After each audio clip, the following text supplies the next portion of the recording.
உலக மக்கள் எல்லோருக்கும் வணக்கம். நான் உங்கள் ஜி கோபால் பேசுகிறேன். இன்னைக்கு நம்ம பேசக்கூடிய தலைப்பு ஜனவரி மாத பலன்கள். உங்க எல்லாத்துக்கும் ஹாப்பி நியூ இயர். இந்த புத்தாண்டில்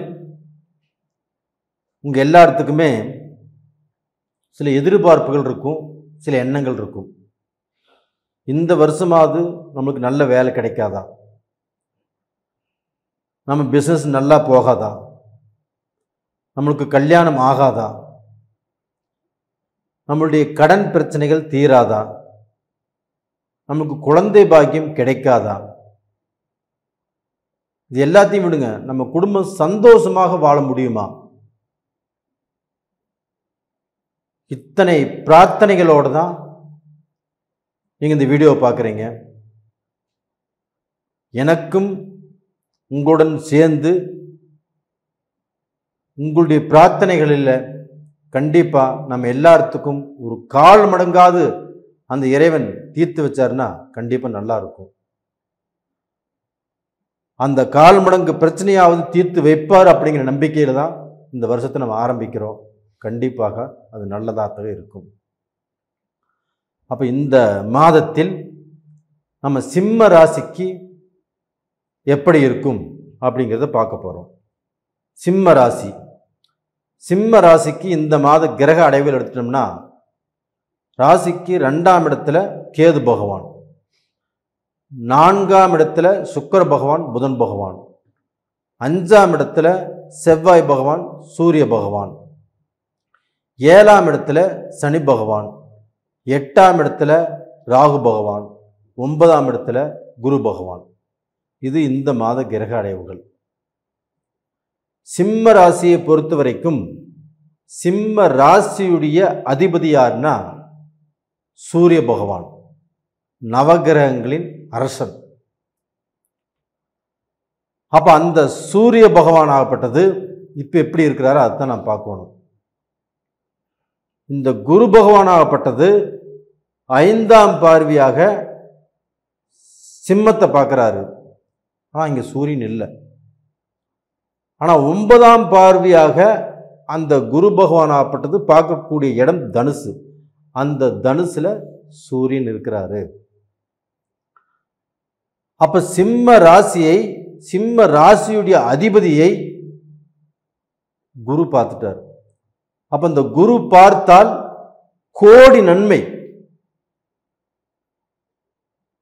அப்ப அவங்களுக்கு பார்க்க போனா கெட்டது விலகும், நல்லது நடக்கும். அந்த நல்ல பலனை அனுபவிக்கக்கூடிய நேரங்கிறது அவங்களுக்கு இப்ப வந்தாச்சு. அப்ப கடந்த காலத்துல ஏன் நடக்கல அப்படின்னா, அந்த குரு பகவான் ஆகப்பட்டது ராகுவுடைய பிடியில் இருந்தாரு. 2வது பார்த்தீங்கன்னா வக்ரத்தில் இருந்தாரு. இப்ப அந்த வக்ர நிபத்தியும் அடையிறாரு. ராகு அந்த குருவை விட்டு பிரிஞ்சு மீனத்துக்கு போயிட்டார். அப்ப அந்த குரு தனிச்சிருக்கிறதுனால அந்த குருவுடைய பார்வை படும் இடங்களாகப்பட்டது புண்ணியம் அடைய போகிறது, பாவங்கள் தீரப்போகிறது.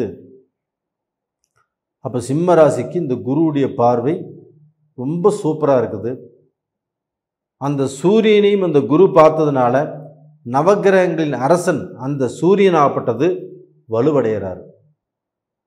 எப்படி வலுவடைகிறார்னா, ஒரு தைரியம் வந்துடுது, ஒரு தன்னம்பிக்கை வந்துடுது, என்னால எதையுமே செய்ய முடியும் அப்படிங்கிற ஒரு வைராக்கியம் வந்துடுது. அப்ப தான் எடுத்த காரியங்களில், தான் முயற்சி பண்ணக்கூடிய காரியங்களில் எதை எடுத்தாலும் நான் செஞ்சு சாதிச்சு காட்டுவேன் அப்படிங்கிற ஒரு வைராக்கியமும் ஒரு தன்னம்பிக்கையும் அந்த சூரிய பகவானுக்கு வந்துடுது. அப்ப அந்த சூரிய பகவான் ஆகப்பட்டது எடுத்த காரியத்தில் வெற்றி பெறுவார். நல்ல மோட்சம் கிடைக்குது. அப்ப நல்ல மைண்ட் வேலை செய்யுது. அப்ப நல்ல ஒரு திருப்திங்கிறது கிடைக்குது. ஒரு பிஸ்னஸ் பற்றியோ, ஒரு வேலையை பற்றியோ, ஒரு வியாபாரத்தை பற்றியோ ஒரு முடிவு எடுத்தால் கூட அந்த முடிவு கரெக்டாக கிளிக் ஆகும். ஆனால் அதே சமயத்தில் 2ஆம் இடத்துல கேது இருக்கிறாங்க. இதை நீங்கள் மறந்துடக்கூடாது.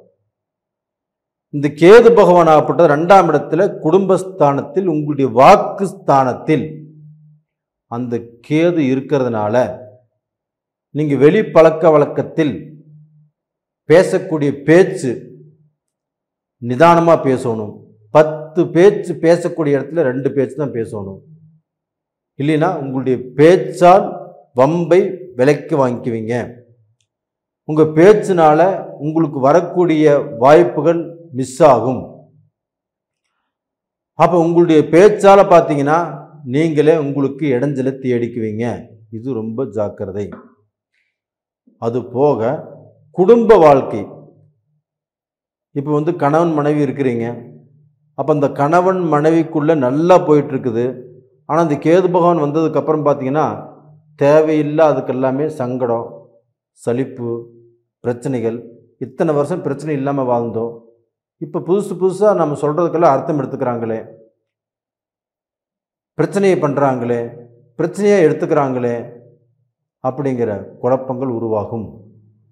இது போக ஒரு கணவனை பிரிஞ்சு வாழ்கிறாங்க ஒரு லேடிஸு.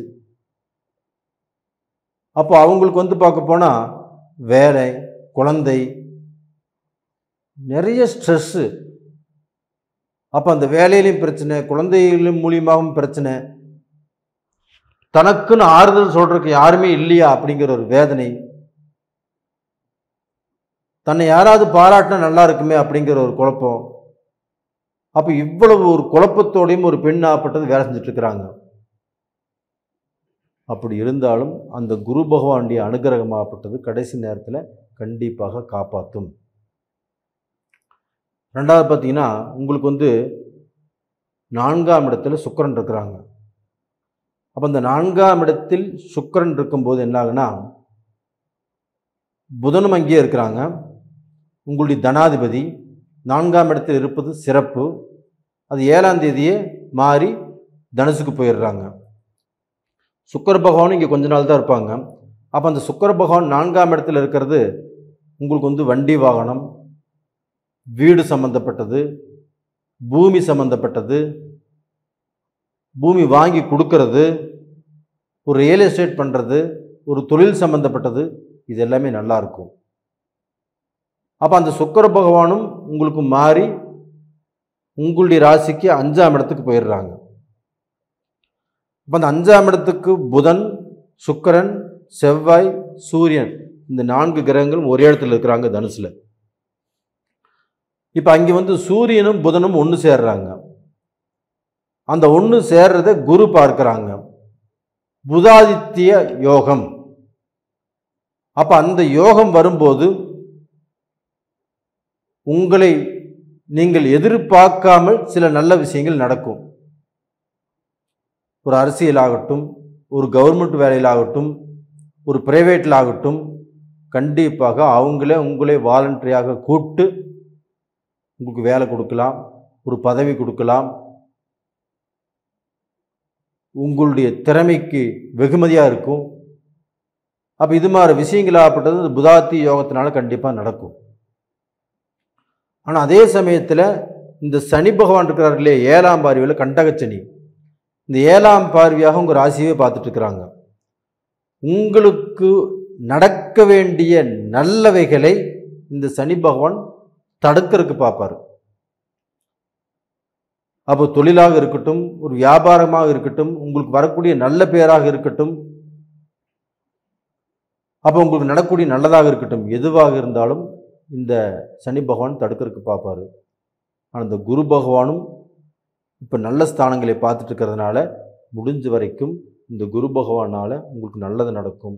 சனி பகவான் தடுக்க பார்த்தாலும் சில பிரச்சனைகளை கொடுத்து அதுக்கப்புறமாப்பட்ட இந்த குரு பகவான் இருக்கிறதுனால நல்லதை கொடுப்பார்.